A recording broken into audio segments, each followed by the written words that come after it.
compared with the flow of electrons through a circuit, and it is possible for you to learn to control the flow of current just as a skillful player controls billiard balls. There is no such thing as a perfect conductor. Even the best conductors, such as copper and silver, have some resistance, even as the smooth table offered some resistance to the billiard balls. Other conductors have much greater resistance, such as iron, manganese, and nichrome. Resistors which are especially manufactured for the purpose have a resistance just high enough to limit a certain flow of current a desired amount.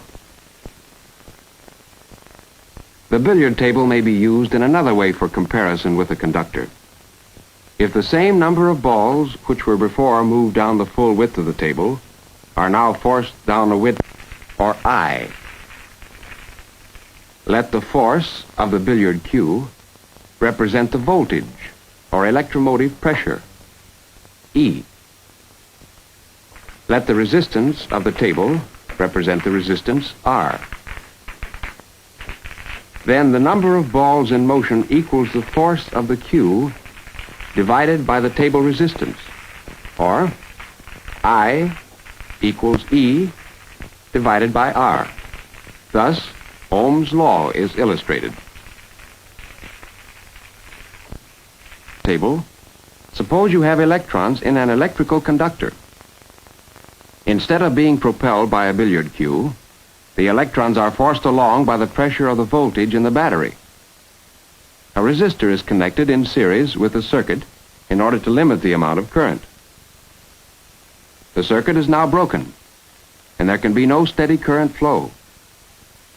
However, there is a tendency, ever so slight, toward a displacement or strain in electron placement, which results in a concentration of electrons somewhat higher than normal at point A and a lower concentration by an equal amount at point B. At the point of break, large plates of conducting material are attached with only air between them. The air, of course, is an insulator. The displacement or strain will now become greater. There is a movement of electrons away from plate B and toward plate A. This is because the positive battery terminal attracts electrons from B, and the negative terminal repels electrons toward A. You may say that A is being filled with electrons, and that B is being drained of electrons. Since at B there is a lack of electrons, B may be considered positive.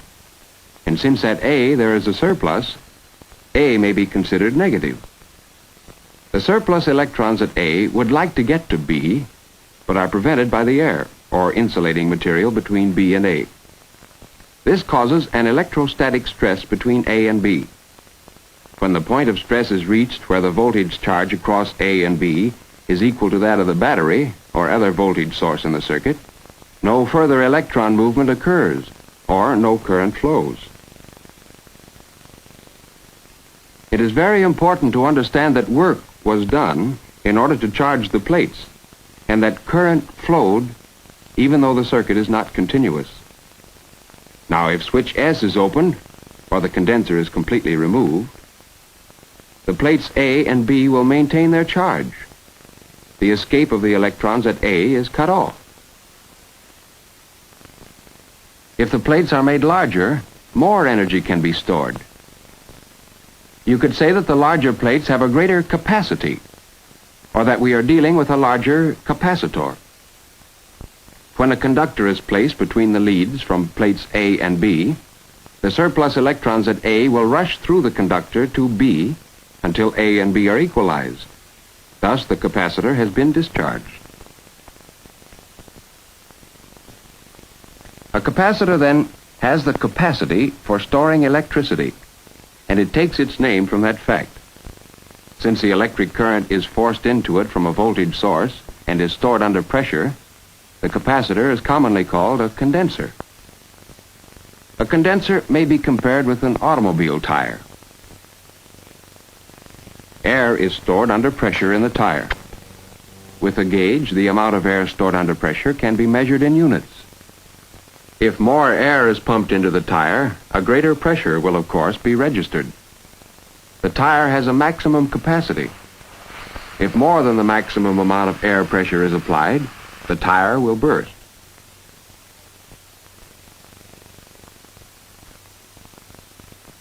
When the valve is opened, the air rushes out of the tire, and the air pressure within the tire is equalized or balanced with that of the normal air pressure outside. The capacity of the condenser can also be expressed in units. These units are called farads, microfarads, or microfarads.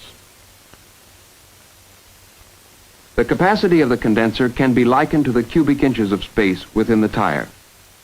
When the condenser is connected to a voltage source or power supply, the ammeter shows that a current flows, charging the condenser until the opposing pressure is equal to that of the voltage source. Now the voltage is increased. The higher voltage will overcome the opposing pressure in the condenser, and the condenser will take more charge until the opposing pressure is again equal to that of the voltage source. Voltage, E, times capacity, C, equals Q, which represents quantity of electricity stored in the condenser.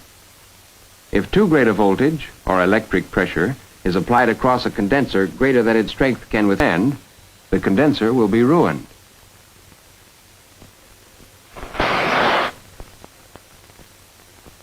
A great variety of types and sizes of condensers are used in radio and electrical work. In general, condensers vary in their characteristics and degree of capacity in three ways. First, the plate spacing.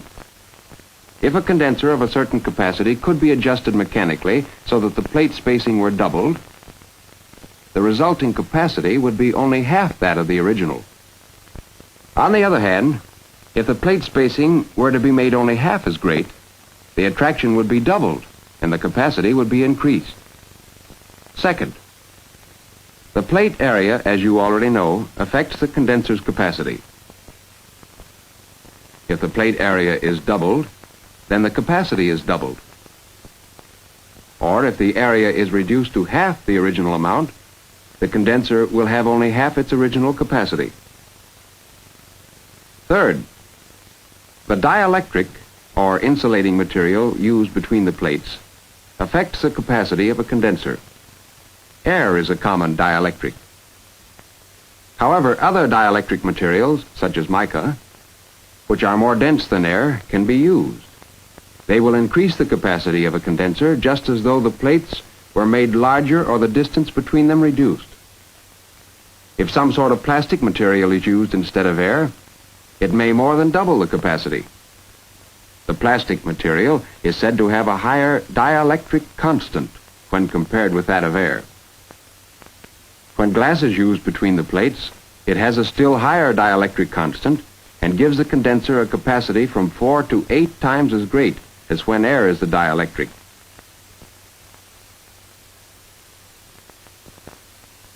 When parallel plates are added to a condenser, the effect is the same as increasing the area of two plates, for the total dielectric area has been increased, and therefore the capacity of the condenser is increased. When condensers are connected in parallel, the effect is to increase the capacity. When two or more condensers are connected in series across a source of voltage, the voltage divides among them, and the total capacity is decreased. Discharging several condensers will demonstrate the equalization or balance of electronic pressure within the circuit. These three condensers will be charged from the same voltage source.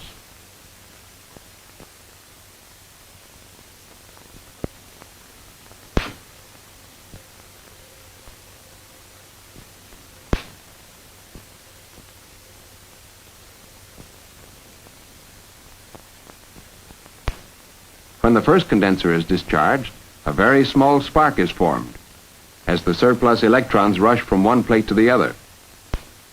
When a larger condenser is discharged, a larger spark is formed, showing that the capacity of the larger condenser is greater, and therefore a greater quantity of electricity was stored. As the largest condenser of the three is discharged, you can see for yourself that its capacity is still greater, and that more electricity was stored.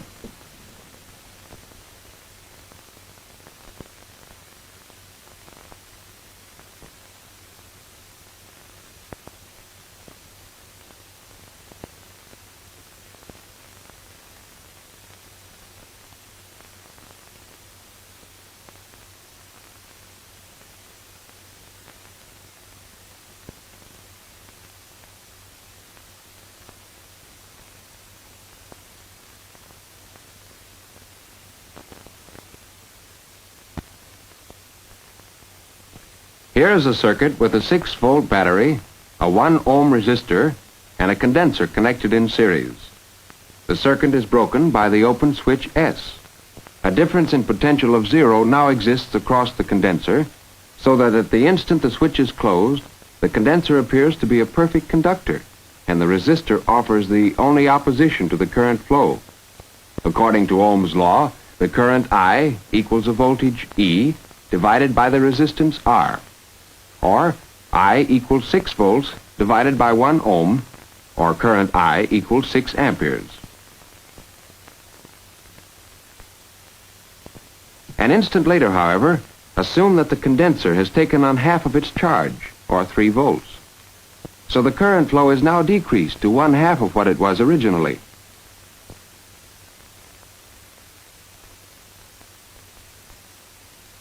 Still an instant later, the condenser has taken on half of the remaining possible charge, so the current flow is decreased to 1/4 of what it was originally. For practical purposes, you can say that the condenser becomes charged. The time this takes depends upon the amount of resistance in the circuit and the amount of capacity. The current flow through a resistor in charging a condenser in a circuit like this one can be illustrated by a graph. The horizontal line is marked off in units of time. These can be seconds, hundredths of seconds, or millionths of seconds. The vertical line represents the amount of current flowing. As the condenser voltage builds up a greater reactance, it opposes the battery voltage. During each unit of time, the current flow is reduced a certain percentage of what it was during the preceding unit of time. By connecting these points, a curve is produced which gives a picture of the amount of current flowing at any instant during the charge or discharge of a condenser through a resistor. In the same way, the voltage built up as a charge across the condenser can be pictured by a curve. At first, when there is no condenser voltage to react against the battery voltage, the charge across the condenser builds up very rapidly. Then it increases more and more slowly as the condenser charge becomes more and more nearly equal to that of the battery.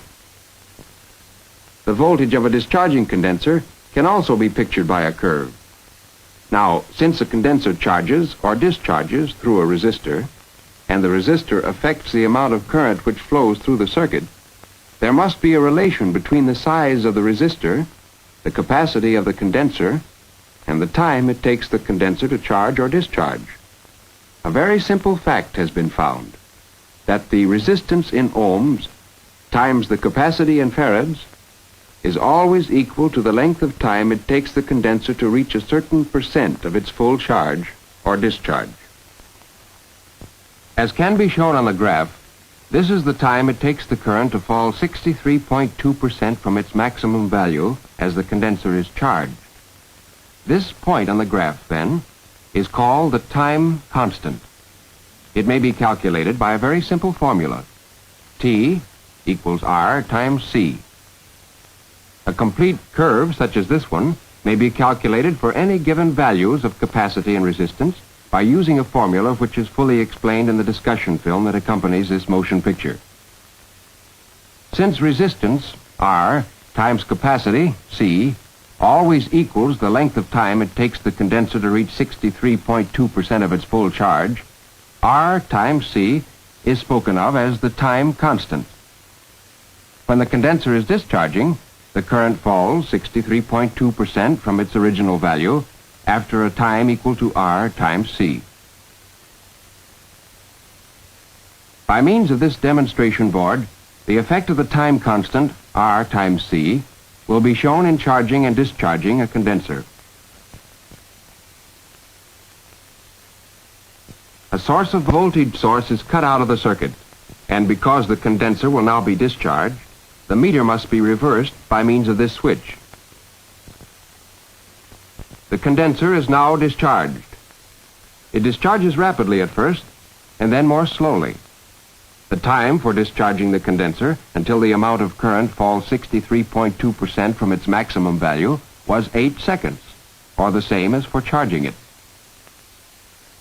As the condenser is charged again, Watch carefully and check the time on the clock when the ammeter shows that the current has reached the time constant indicated on the dial.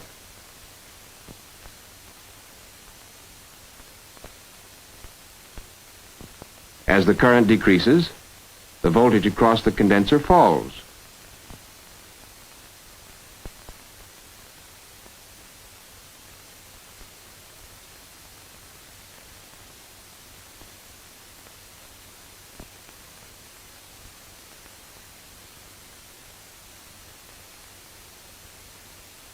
The resistor, R, has a resistance of 500,000 ohms.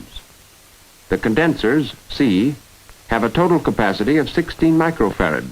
Since T equals R times C, the time constant is 8 seconds.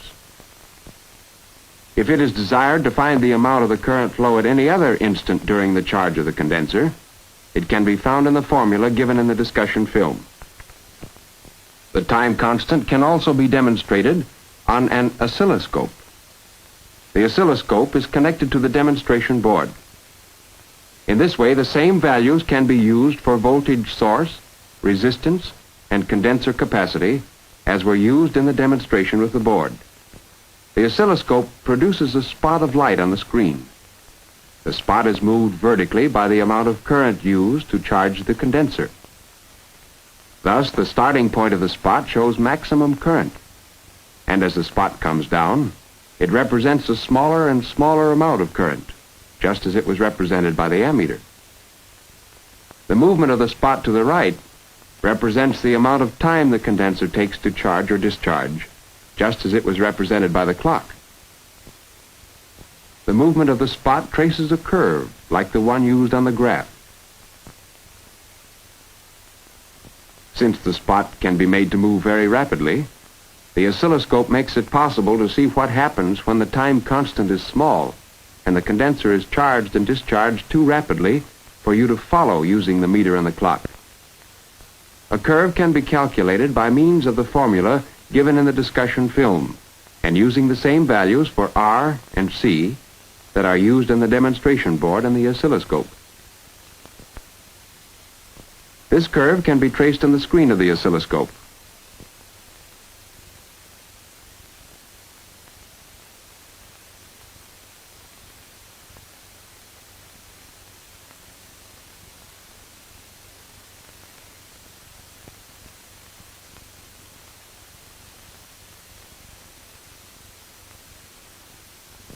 You can see that the spot produces the same curve as that on the graph.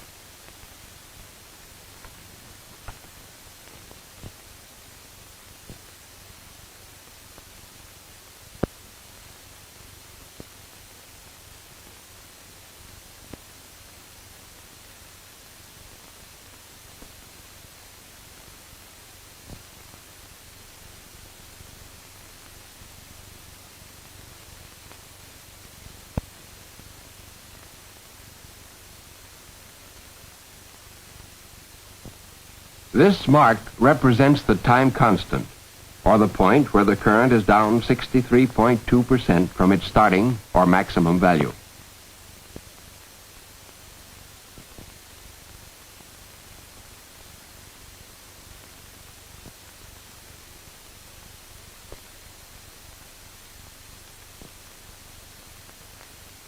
Now one condenser is disconnected.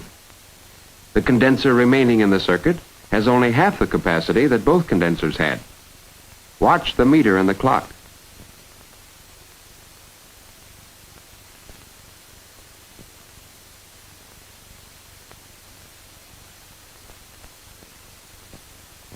You can see that the time constant is only half as great as it was.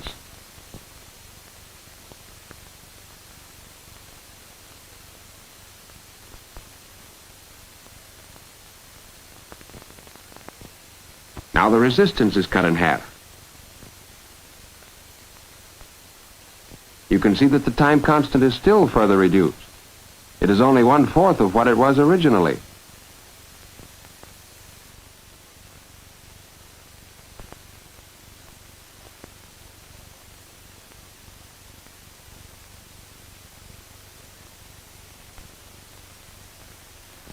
Now the resistance and capacity are both made much smaller. The time constant becomes very small. That is, the time of charge and discharge is very, very short. It is in fact so short that it's impossible to time it. Yet the shape of the curve remains the same.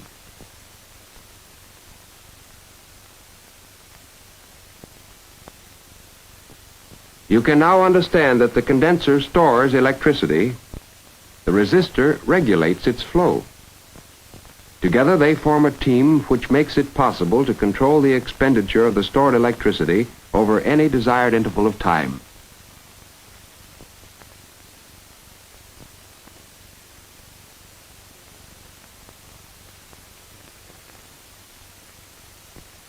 In this circuit, when the switch is closed, the condenser immediately begins to charge. Because of the resistor, it cannot charge instantaneously. Consider what would happen if at the beginning of the second period, when the condenser has a 3-volt charge, the battery is suddenly reversed. Now the condenser is discharged, and the 3-volt negative charge in the condenser is aiding the battery instead of pushing or reacting against it. A heavy current flows in the opposite direction. Now at the beginning of period 3, another reversal of battery polarity takes place, and this is repeated with a reversal each period. As a result, except for the instant of reversal, there is current flowing in the circuit at all times. Although it actually doesn't do so, for all practical purposes, this alternating current appears to flow through the condenser. The same thing holds true with alternating current from any source, and also with any fluctuations in direct current. If the frequency of reversal of the current is very low, the condenser is much less like a conductor, for the amount of reactance it offers to the battery voltage is greater. But as the frequency increases, the reactance becomes less and less. You remember that a condenser blocks direct current. You can now understand why it is said that a condenser passes alternating current. This ability of a condenser to block DC and pass AC has a number of important uses. One of these uses makes it possible to amplify my voice as you're hearing it right now. This is done with several audio amplifiers. This is a microphone amplifier.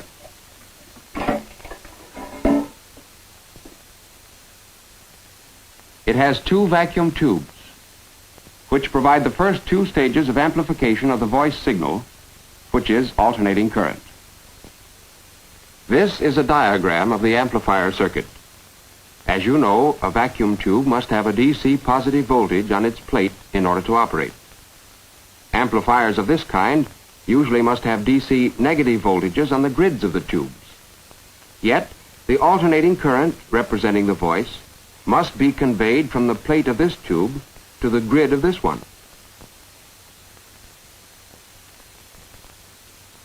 The condenser between serves to block the positive DC voltage and thus separates it from the negative DC. At the same time, it lets the AC, representing the voice, pass through. You can appreciate that the principles of resistance and capacitance are very important factors in radio and electrical work. Along with inductance, they are the principles that form the foundation for all radio apparatus. You now have an overall view of resistance and capacitance. This motion picture is accompanied by a discussion film, which the instructor can coordinate conveniently with lectures. It is suggested that the 2 separate sections of this movie be run individually as needed during concentrated study and review of capacitance. It may help with those exams.